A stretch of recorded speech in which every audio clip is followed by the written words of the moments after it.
چھوٹے گناہ تو ہوتے، خیر ہم چھوٹے سمجھتے ہیں. آج کل ہمارے مجالس جو ہے غیبت اور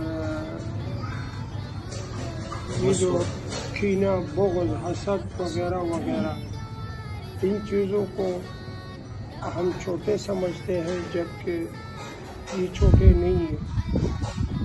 اور ساتھی جمع ہے، اچھی بات ہے. ذہن میں دعا کے دوران یہ بات آئی کہ آپ سے شیئر کروں. وہ مولانا روم یا کسی نے کہا ہے کہ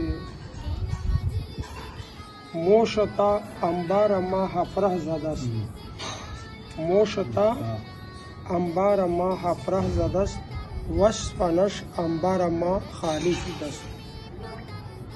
میرے انبار پر وہ لگا، موش فارسی میں کہتے ہیں چوہے کو. موشتا انبار ما حفرہ زدست، سوراخ کر دیا انبار میں. وصفنش انبار ما خالی شدست، تو وہ انبار میرا خالی ہو. تو پھر فرمایا کہ اولی ایجان دفع شر موشکن، اولی ایجان دفع شر موشکن، وانگا اندر جمع گندم کوشکن، وانگا اندر جمع گندم تو پہلے حفاظت کرو. وہ سوراخ جو کس نے کیا ہے؟ چوہے نے کیا ہے. اس کے بعد انبار میں دانہ ڈالو تو جمع ہو جائے. اگر ہم اپنے مجالس کو غیبت سے، چغلی سے، حسد سے، کینے سے، اس طریقے سے جھوٹ سے اور غلط باتوں سے صاف کریں گے تو بہت ہی بہتر ہے.